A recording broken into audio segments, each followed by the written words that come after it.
All right, you guys, the holidays are my favorite time of the year, but figuring out gifts for everyone honestly can feel like a full-time job. But then I saw that Skims did their holiday shop drop, and now I'm 100% in the gifting zone. It's literally the go-to spot for all of my gift shopping. Plus, I've definitely got my eye on a few things for myself. This year, everyone I'm gifting is getting Skims. I can't wait for them to try it. Honestly, the Fits Everybody Scoop Bralette, which I'm wearing right now, and Fits Everybody Cheeky Briefs are my absolute favorite. Show them. They also have these cute little holiday sets with festive prints. You guys, they are so cute, just fun to put on. You feel like you are in the holiday spirit. The fabric is so soft. Garrett has actually seen me in the holiday sets. What do you think? I don't know, man. I love the holidays. And they come like gift wrapped, so it's kind of all taken care for you. So shop Skims Holiday Shop at skims.com, available in styles for women, men, kids, and even pets. If you haven't yet, be sure to let them know we sent you. So after you place your order, select podcast in the survey and select our show in the drop-down menu that follows. Again, go to Skims, shop for their holiday, and select our show. Let them know we sent you. It's a great way to support the podcast. I 100% back Skims. I love them. Go check it out. You're listening to an Ono Media podcast. Hey, everybody, and welcome back to the podcast. This is Murder with My Husband. I'm Payton Moreland. And I'm Garrett Moreland. And he's the husband. And I'm the husband. Wow, it feels so good to be back recording. We took a little hiatus and we're traveling, but we're back. We're so ready. It's basically Christmas. Garrett's looking nice and tan. Thank you. And we have our black Christmas tree on set. So if you're listening on audio, just know, boom, Christmas joy through your headphones. It feels like it has been a second, but I guess we did record on our vacation. Mm-hmm. So yeah, we're back. We're recording. Hope everyone's doing well. Holiday seasons are coming up. I don't have much for you guys. Reminder, bonus content, Apple subscriptions, Spotify subscription, Patreon. 2 bonus episodes, ad-free. We were having some weird stuff the last couple of weeks, but should be good to go now with all of that. Yeah, that's what we got. And can I just say something really quickly? Say it, baby. Thank you to everyone who supports us on Patreon and Apple subscriptions. Like Garrett said, it is ad-free over there. And a reminder that if we put a podcast out without ads, we do not get paid for our work. The platforms that you listen on do not pay us for putting podcasts up. Only the ad companies pay us for putting podcasts up. So in order for us to keep the show running with all of the stuff we have going on now, we do have to put ads in the show. So thank you for being patient and engaging and supporting us through this journey. All right, Garrett, take it away with your 10 seconds. Look, I have a lot of 10 seconds, but I got one for you guys. Peyton and I were in Mexico. It was Peyton's birthday. I planned like one of those like beachfront dinners. We were at an all-inclusive resort, and they have an option where you can pay extra and you can eat dinner like on the beach under this, not cabana, what would it be called? Like pavilion? Yeah, pavilion sort of thing. Think of a bachelor date. Yeah, exactly. So I paid extra to go have dinner on the beach. It was fun. It was kind of weird at first because it was just us two, and like there was like a wedding next to us. It did feel like The Bachelor. Like, oh, what's up? How's it going? My name's Garrett. It's nice to meet you. Anyways, no, it was really fun. We had a good time. The food was actually probably one of the best meals we had the whole time. Mm-hmm. The steak was really good. Anyway, so we're there. We're eating. We get up to leave. We're kind of just hanging out. We order desserts at our table. All of a sudden, these giant raccoons come over, and they are not scared of us at all. They come over, they kick us out of our seats. They jump on the table, they start eating the dessert, and Peyton's like screaming because she's like, they can't eat the dessert, they're gonna die. And I'm like, what the freak are these raccoons doing? Just eating our dessert. We have a video. All right, we have a video. The whole thing was wild. We're gonna post the video on Instagram. Go and watch the video. They were kind of cute. Oh, they were so cute. They were kind of cute. I know that seems crazy for a raccoon, but we were very close up to them. And you'll see on the video, they kind of use their paws like Daisy, and they kind of have a cute face. Mm-hmm. But I was so scared because they were eating chocolate. Yeah, Are they alive? I don't know. Did they have a good meal that night? Yes. Yeah. We'll never know. I would assume with how much chocolate they ate, there's no way they survived the night. You need to go watch the video on Instagram because like full handfuls of cake they just started eating from our table. And just kicked us right out of our seats. Like did not even care. That's my 10 seconds. We had a good time. We're back recording. We love you guys. So on that note, let's hop into today's case. Our sources for this episode are cbsnews.com, usatoday.com, thecinemaholic.com, dailymail.com, paramountpressexpress.com, heavy.com, and sandhillsexpress.com. So when you cover a lot of true crime cases like we do, you do start to see a pattern. I mean, it's been over 4 years of Murder with My Husband, and I think it is safe to say that we do see suspicious patterns case to case to case. You recognize signs, you kind of pick up on the red flags. For example, when someone's child disappears, a kidnapping if you will, and they don't report them missing, you are like, that's weird. That's suspicious. And if there's blood at the scene of the crime where the child went missing, well, then game over, right? Mm-hmm. But the case we are covering today calls a lot of those red flags, the things that we would normally be like, nope, it like signed, sealed, delivered, into question. Because the story we're covering, Mary Day's story, is so full of twists and turns that it will make you realize just because we see patterns and have these preconceived notions about how things probably went in this true crime case, it actually doesn't necessarily mean that that's what happened. So it's 1968, and we are in the sleepy town of Little Falls, New York. On February 19th, 1968, Charlotte Pressler and Charles Day welcome their first daughter together into the world, a little girl they name Mary Louise Day. Now, over the next 3 years, their family continues to grow as they welcome 2 more little girls, Kathy and then Sherry. So together, Charlotte and Charles have Mary, the oldest, Kathy, and then Sherry. But life for the Day family was far from a perfect little Norman Rockwell painting. Charlotte and Charles, the parents, did have their fair share of issues. And while I'm not exactly sure what went on behind closed doors, I do know that the 3 little girls were in and out of foster care for the first several years of their lives. And it was during that time that Charlotte, the mother, realized she needed to get Charles out of her life for good. And so she divorced her husband. Okay. But instead of finding her way on her own and working towards getting her 3 girls back from foster care, Charlotte found a new man instead, and his name was William Hoole. Now, Charlotte and William go on to have 2 more children together. And then finally, Charlotte actually regains custody of Mary and her middle daughter, Kathy. But by that point, her youngest daughter, Sherry, had actually already been adopted by her foster family, which meant the sisters wouldn't be living under the same roof together again. But Charlotte didn't even seem to fight for Sherry, her youngest daughter, or even see the need to stay close to her, because 2 years later, she and her new family moved all the way across the country to Hawaii. Charlotte's new husband, William, was actually in the Army and had been reassigned to a base there. And while Mary and Kathy might have seen this as a fresh new start, they are out of foster care, back with their mom, life was not done throwing these sisters curveballs.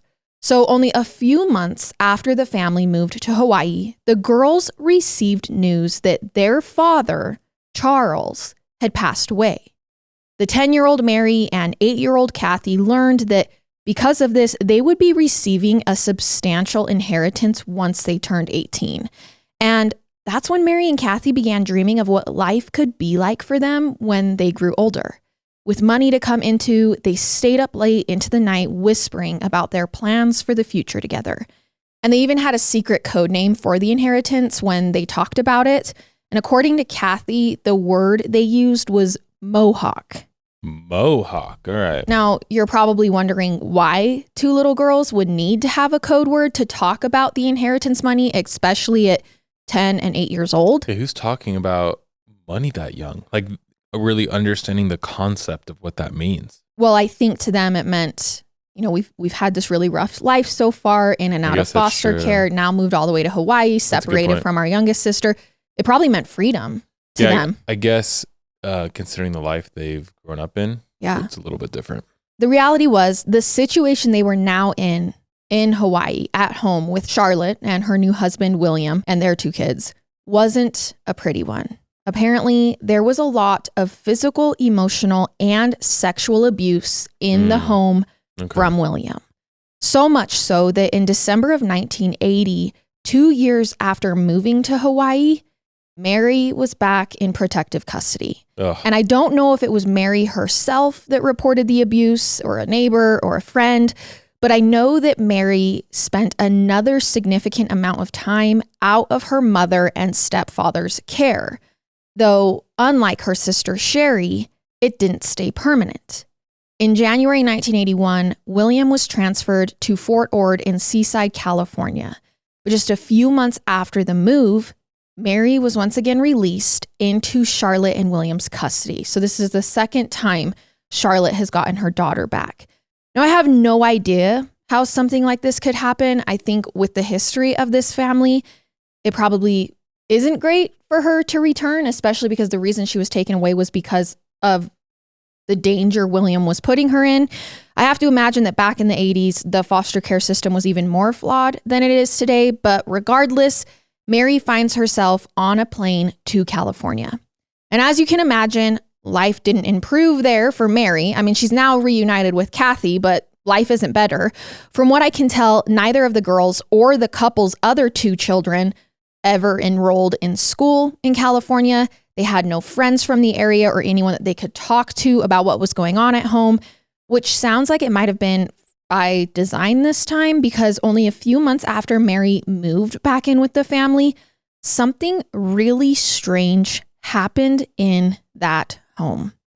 And let's just say it was a night that people would be questioning for decades.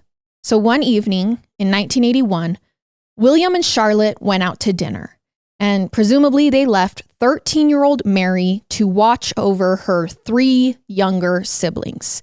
Now, while the parents were out, Kathy remembered William's dog getting very sick and throwing up in the kitchen. But when William and Charlotte returned a few hours later, William had conjured up his own theory about what had happened, and he started screaming at the girls because the dog got sick, but he mostly focused his wrath on Mary, who they had put in charge. He began accusing her of poisoning his dog. And Kathy, her younger sister, said that's when all hell broke loose. She said William followed Mary to a back bedroom and began hitting her repeatedly in the corner. And Kathy said the last time she remembered seeing her sister Mary was that night as she was in the corner covered in blood.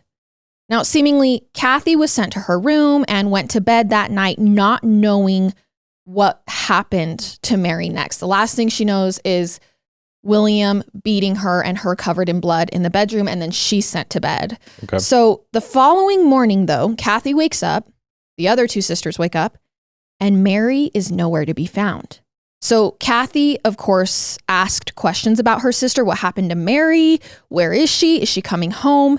But her mother, Charlotte, would only say Mary ran away and she's probably not coming back. So obviously, even though Kathy's only 11 years old, she is nervous. She's scared that something bad has happened to her sister. But what's an 11-year-old really going to do about something like this? Especially because she doesn't go to school. She can't go tell a teacher. And if Charlotte and William did believe Mary ran away, then it was on them to file a missing persons report. Only days turned into weeks, which turned into months, and no one ever told the authorities that Mary Day was missing. That's illegal, right? Like neglect? Yes. Right. I mean, obviously.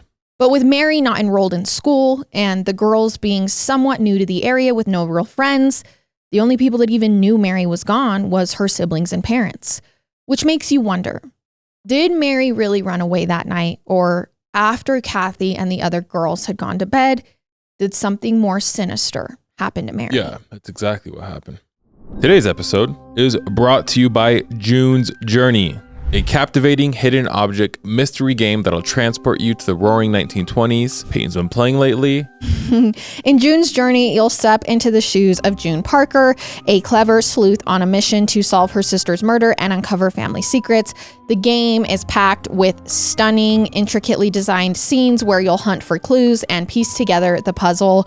But it's not just about solving mysteries. You'll also get to flex your creative muscles by renovating a gorgeous mansion and its surrounding gardens. Honestly, it's like playing detective and interior designer all at once. I love a good phone game. And honestly, June's Journey really keeps you captivated. It kind of ticks all the boxes. You should check it out. Peyton loves mansions, she loves gardens, and she loves games. I don't know how it gets better than that. Whether you're winding down after a long day or need a break from Murder with My Husband, June's Journey is the perfect way to relax and challenge your mind. Download June's Journey for free by clicking the link in our show description somewhere below or scanning the QR code on the screen. It'll be somewhere over here. It's available on both iOS and Android, so you can play anytime, anywhere. Don't miss out on this thrilling adventure. Check it out. It's the holidays. You might just be sitting while your family's being insane. Play a game, have fun. So this question eats away at Kathy for years. And it probably only got harder when the family picked up and moved again, and this time all the way back to their original home state of New York. So for years, no one's reported her missing. Kathy wakes up one day, her sister's gone, and the parents are like, she ran away. And that's that, like nothing. That's that.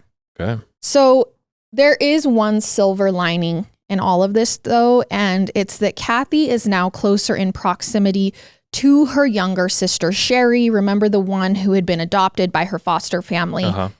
So Sherry gets to visit Charlotte and Kathy from time to time. She comes home to visit her birth mom and her sister Kathy, and she's like, where's Mary? My oldest sister? What happened to Mary? But Kathy warns her, do not ask Mom or William what happened to Mary because, quote, we are not allowed to talk about Mary in this house. That's insane. So as the girls get older, they completely stop mentioning Mary's name altogether, but their mother drops some weird hints from time to time about what may have happened to her. For example, Sherry clearly remembers one bone-chilling threat that her mother said often, and that was, there were many places back in California to bury a body where it would never be found. What? She would say that. And as the girls got older, the less they believed their sister had run away. She had done nothing to reach out to them, to try and come home, to find them. So to Sherry and Kathy, the truth about their sister seemed obvious as they grew into adults and started thinking back on their childhood and kind of getting out in the world. And they believe that back on that night in 1981, Mary must have been murdered. So when Mary's youngest sister, Sherry, turns 18, one of the very first things she does is go to the police and file a missing persons report for her sister. Do you have to be 18 or she just felt like she couldn't get in trouble from... I mean, I'm sure if she had went and said, hey, my sister's missing, they probably would have taken her seriously. But I think this was like the most official way for her to file the report. I see that, yeah. This is 13 years after Mary goes missing. And Sherry marches in and says, my sister's missing. I need to file a report. Now, for whatever reason, police don't do much with this information. I mean, they get that it happened over a decade ago. So maybe they figure there's really not much to do now. But with Kathy's help, Sherry keeps pushing. So these two sisters rile together and they're like, we are going to solve this mystery. And finally, in 2002, she gets the Seaside Police back in California to look into Mary's case. And one of the first things they do is pull up Mary's social security number and her history. But they find no sign that any of her information has been used since she went missing. Yeah. She never opened credit cards up. She didn't have a job history. No welfare benefits had been collected. No school records, paychecks, arrest records. There was nothing. I mean, Mary literally is a ghost, which doesn't bode well for a runaway theory. When they speak to neighbors and people who lived in the area back during that time, they all say that they barely remember Charlotte or William Hull's family at all, let alone a little girl who had run away from the home. But police do find one thing that seems suspicious to them. Charlotte and William had still been cashing Mary's Social Security checks, the ones that were being sent to her from her father's account after his passing. So that's inheritance, wild. The Mohawk. So the police are now thinking, William and Charlotte also had a motive to kill Mary. Yeah, money. But things get really weird in 2003 when Kathy leads detectives back to that seaside home. So she's like, this is where we were living. This is what I remember about that night. She tells them her mother and stepfather, when they lived there, were very strict about the kids not playing in one particular corner of the yard, that they were scolded whenever they went near it. So detectives get a team of cadaver dogs out to the house shortly after hearing that. And all 4 of those dogs pick up a smell in the exact corner of the yard where the girls were not allowed to play. Yeah. Which is pretty remarkable that after all these years, they look into this case and honestly seem to be getting answers kind of quickly. So the next step is having a team come out and excavate that part of the property. Could you imagine the people living there?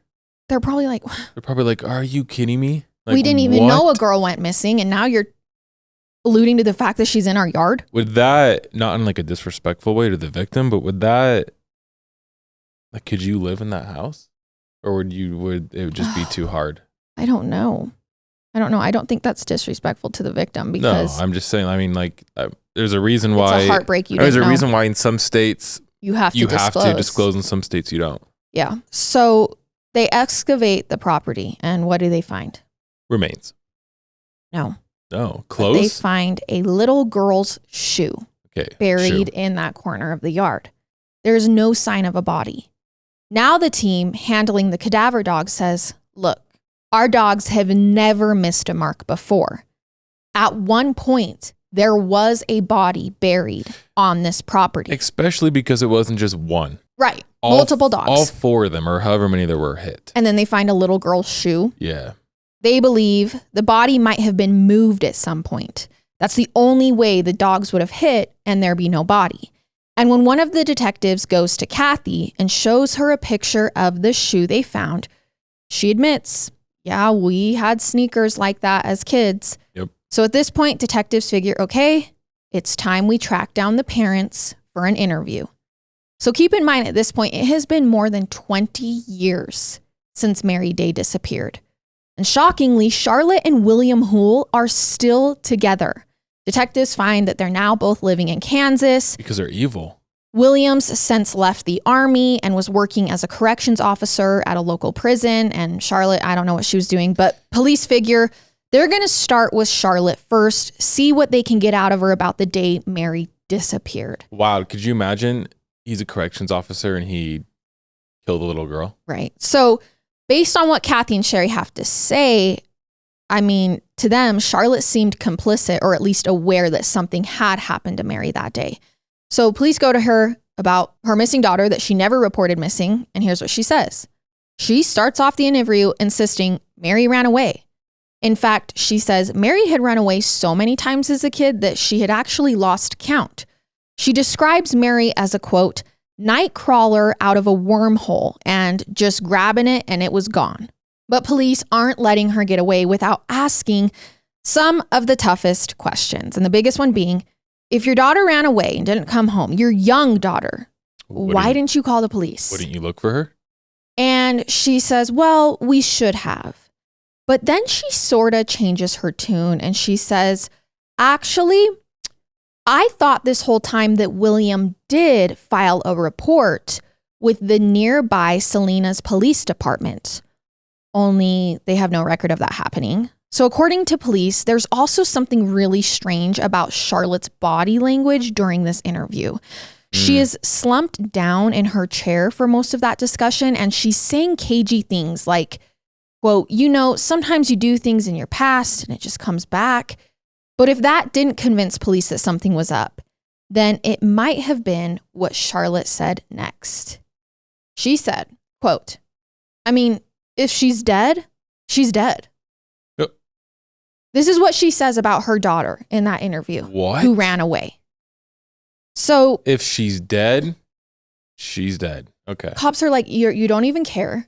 You're not even worried about your daughter. Yeah, you never reported her missing. You're talking so callously and coldly about your daughter. Casually, like it's just nothing. So Charlotte's not doing herself any favors, and she's not doing William any favors either, because he's called in to speak with the police next. And what he says isn't much different than Charlotte, though. He claims on the night Mary vanished, they did get into a fight about the dog, like Kathy had said. He was certain Mary was trying to poison the animal to get back at him because she didn't like him. And after that fight, William said he went room to room checking on the kids, but then when he got back to Mary's room, she was gone. And he told Charlotte, and they both panicked and they called the police. Now, again, there is no record of this phone call. But as detectives press further, they learn William isn't telling the whole truth because he changes his tune a little while later. So in his first interview, he changes his story. And this time he says, okay, I actually hit her 5 or 6 times after I thought she poisoned my dog. So he admits to it because Kathy did see her in the corner being hit and covered in blood. Yeah. He says, and then she tried to run out of the house, but I wouldn't let her go. He says he grabbed Mary, but she fought back, kicking and screaming. And William says, at that point, I hit her in the throat. Holy crap. A little girl. She's 13. A little girl, man. William actually makes this shape with his hands to detectives. It's kind of like a martial arts move. Like a karate chop move. Yeah. And he says he may have used that on Mary, but he was sure he didn't kill her. However, Charlotte told him the next morning that she saw the devil in William's eye that night. And he literally tells this to police. He's like, I didn't kill her, but the next morning, my wife woke up and said, I saw the devil in your eyes last night. And he thinks he was actually possessed that evening by some evil forces, like he had been taken over. But he didn't kill Mary, but maybe a demon inside of him did.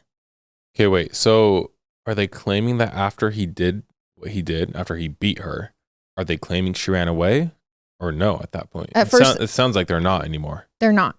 William has changed his story and said, I didn't kill her, but maybe a demon inside of me did, because even Charlotte remembers seeing the devil in my eyes. Oh, gosh. Okay. So, I mean, William is practically admitting to murder. Yeah, basically confessing. So police have what is essentially a confession. They have a crime scene. They have cadaver dogs who are responding to decomposition. Soil samples that have been tested are consistent with a body having been buried in that backyard. Not to mention we have eyewitness statements from Mary's sisters. I mean, they have an entire case in front of them. The DA is literally getting ready to file charges about 9 months after those interviews when the absolute unthinkable happens. It's November 2003. And over in Phoenix, Arizona, a police officer stops a pickup truck for having stolen plates. And he takes the IDs of the passengers in the car as well as the driver, and he runs them. One of the passengers is a 35-year-old woman named Mary Louise Day. Now, Mary Day could be a common name. I mean, Mary Day, sure. Okay, hold on. My brain is thinking a lot right now because one, you have the dad who basically just confessed to murder. That a demon inside of him murdered her. And then you have, on the other hand, the police pull someone over and it's her exact name. I know we're going to get to it. And the exact age. I'm just going to assume that she stole Mary's identity, but let's keep going. There must be something in their system when they run it that pops up that she has like Mary Day, who would now be 35, has a missing person report, or maybe the case was talked about enough that they knew the police in California were investigating this disappearance. I'm really not sure, but I do know that the lead detective on Mary's case gets a call that same night from Phoenix saying, hey, we pulled over someone and we think she's the missing person, the missing girl. And when they see the license picture of Mary Day, it literally looks like an age progression photo from the last pictures taken of Mary when she was around 13 before she went missing. Freak. So not only does this woman have a driver license tied to Mary's social security number, she looks just like the girl that they were certain had been murdered. Here's the thing though. That driver's license Mary had that night It had only been issued 3 weeks before she was pulled over. Police find that timing a little suspicious, especially since they are about to press charges for murder. 100% her identity was stolen. So they're like, we need to do some due diligence. So one of the Seaside, California detectives on the case, a man named Joe Bertana, flies over to Phoenix to speak with Mary Day. So less than 48 hours ago, Joe was supporting the DA's case to file charges for murder. Now, this detective is in California looking at apparently the victim sitting right in front of him alive and well, which probably messes with his head a little bit, but maybe because of how hard Joe had worked on that homicide case over the year, he has a hard time believing that this is Mary Day. Yeah. So he calls her Phoenix Mary for now. He won't even refer to her as Mary Day. And when he speaks to her, he thinks there's something a little off about her stories. I mean, this woman is telling him, I ran away from home back in California that night and I never looked back. And from there, she lived on the streets and just sort of did what she needed to get by all of these years. She's pretty vague about where she's been all this time.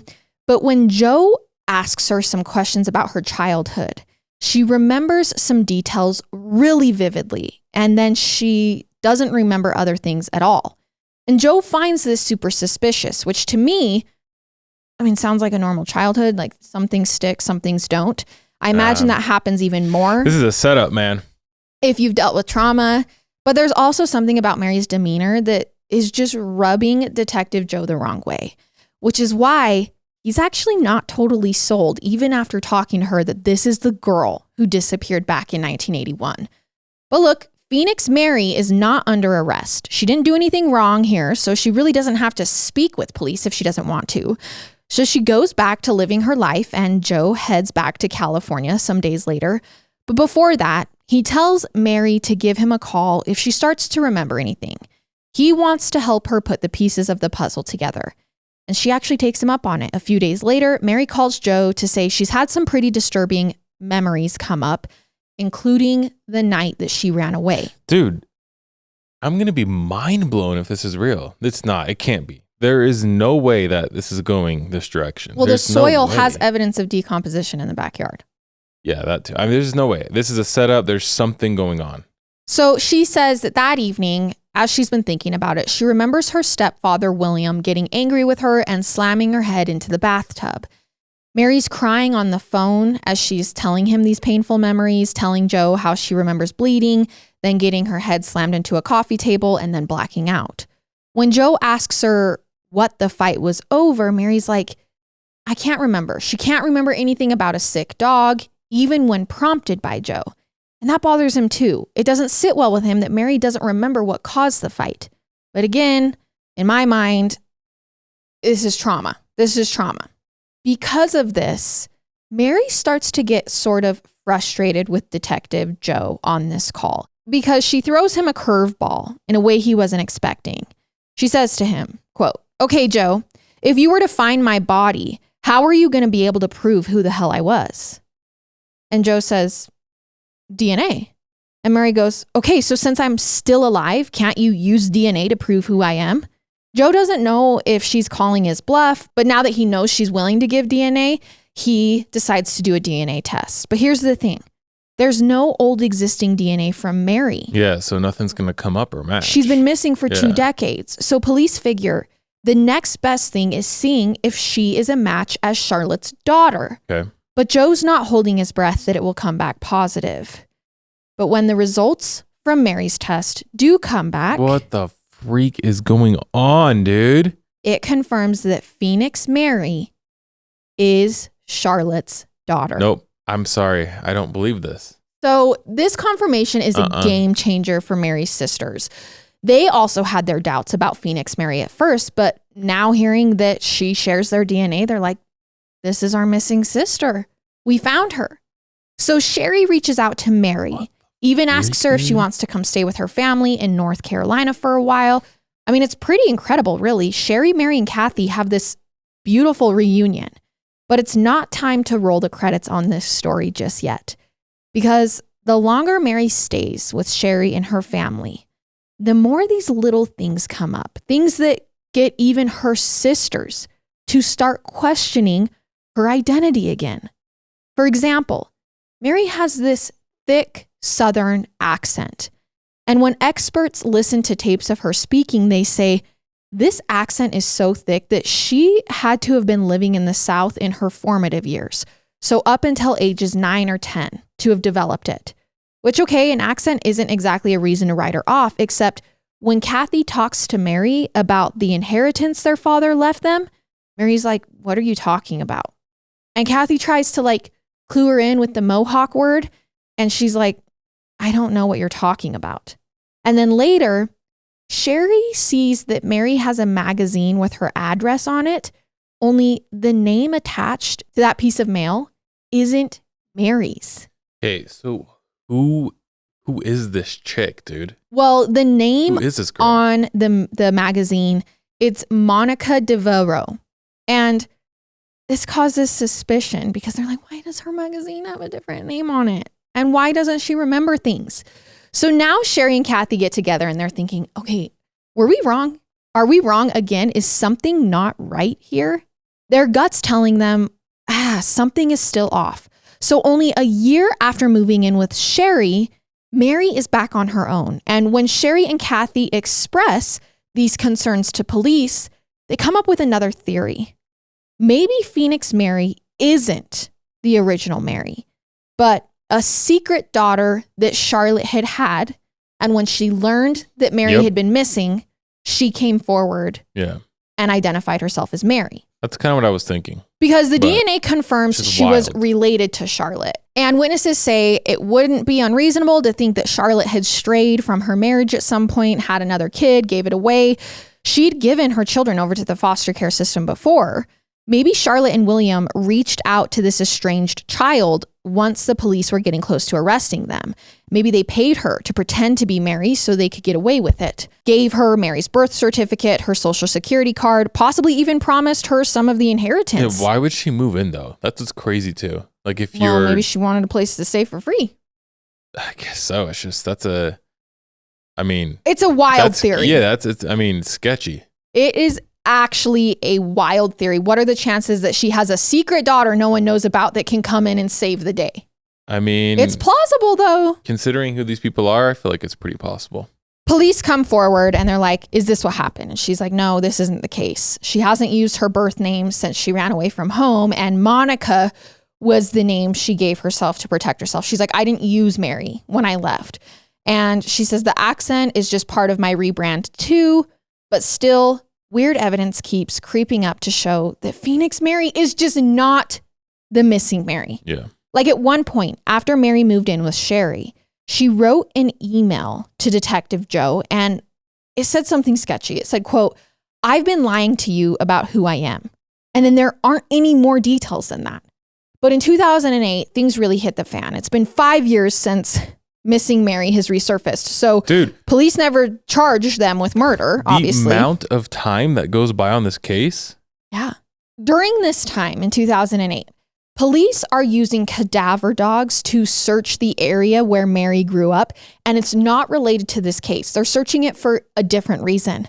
However, the group of dogs hit one particular yard, and it's a home that belonged to William and Charlotte Houle after they moved out of their first Fort Ord house. Okay. So it's a different house from where she went missing, but these dogs randomly hit on this house.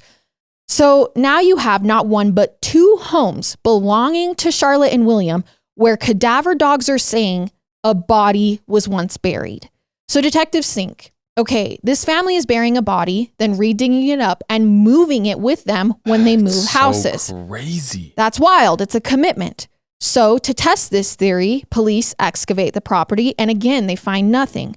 But now we have 2 potential crime scenes and 0 arrests because as far as the law is concerned, Mary Day is alive and well. But the police and Mary's sisters still have their doubts. These are doubts that persist until 2017. Mary is now 49 years old. She's living alone in Missouri and her health is failing. The parents have to be like 70 at this point. She's actually dying of cancer. Ugh. And it's around this time that a new investigator in the Seaside Police named Judy Veloz decides to take a look at Mary's case with a fresh pair of eyes because even though it's technically closed, the police are like, this is weird. And Judy starts with the concrete evidence she has, that shoe. Judy says she can fit the shoe in the palm of her hand. It's tiny. So it's actually not a shoe that would fit a 13-year-old girl who might have been killed and then buried. So she feels like she can rule that piece out. But that's when Judy pays a visit to Mary. And she wants to get her side of the story and set the record straight. What really happened to her all those years ago. So again, in 2017, Mary is now dying of cancer and police are reaching out to her again. And Mary tells her she chose the name Monica because she didn't want the police finding her and bringing her back to William and Charlotte's house. And the accent, the new name, was all a way for her to stay free of her past.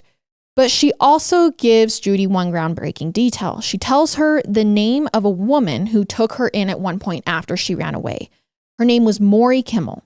Now, Maury said she met Mary in California about 2 years after she ran away. Mary was 15 when Maury invited her to come stay with her and her 2 young daughters. Maury said she welcomed her with open arms and Mary fit in well with their family.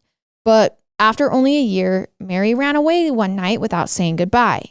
One of Maury's relatives even has proof of this story because she has a photo of Mary with the family, just a little older than she was when she ran away from the Hools. And when that photo is given to a facial recognition company, it confirms with 99% accuracy that that girl in the photo is Mary Day. If that isn't enough of a smoking gun, Judy also looks into the new license Mary had gotten before she resurfaced and finds that Mary needed to get a state-issued ID in order to get financial aid for a gallbladder surgery she needed. And apparently, a local nonprofit had been the ones to help her track down her birth certificate. What? No way. So it's true? Like it's Mary? Well, sure, you have all those gaps in the memories, but Judy again is like, I know the first detectives didn't believe this, but Mary had dealt with substance abuse and alcoholism early on in life, and it was traumatic. So what? This is not where I saw this going, dude. So as she's dying, Judy, the new detective, is talking to Mary and she's emotional. It was a confusing time in her life, but she was always who she claimed to be. And with Judy's new report on Mary Day, the investigation is finally closed. The police decide Mary Day never died back in 1981, despite what everyone thought. Why did the parents say that then? She did run away. She got a second chance at life. The report came out just in time for Sherry to read it, accept the truth, and make peace with Mary, all before Mary passed away from cancer that same year in 2017. So the case is closed, and then Mary passes away. Does it end here? That's the end of the story. What? Wait, time out. I need to ask some questions. Okay. Do the sisters, do they actually believe it was Mary? Yes. They now do? They now do because of that facial recognition proving that was Mary Day 2 years after she ran away. What are the chances that she was then killed 2 years after being proven alive? Is it weird that she didn't reach back out to her sisters if they were that close, though? She ran away and wanted to start a new life. She was scared the state would return her to the family if she got caught. I mean, I can't really deny it. It sounds like it was her with all the evidence. Like, I can't see otherwise. I mean, if my stepfather was bashing my head into a coffee table and a bathtub, I might run away and never say anything too. I just think it's weird that he said he killed her.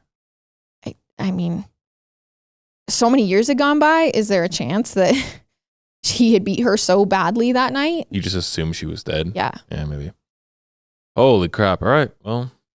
This is why at the beginning I said sometimes these cases are so obvious. We just see the pattern. If a parent doesn't report a child missing and there's sexual, emotional, and physical abuse in the family, with the history this family has had, it felt open and shut. Yeah. Like you're like, the parents killed her that night. Yeah. But in reality, what's up with the cadaver dogs hitting on 2 houses they were at? What the? For decomposition. Yeah, I don't know, man. I'm confused. Okay. Yeah. But I mean, there's a lot of proof, and Mary went to her deathbed saying, no, I really am Mary Day. Yeah. All right, you guys, that was our very confusing episode for this week, and we will see you next time with another one. I love it. I hate it. Goodbye.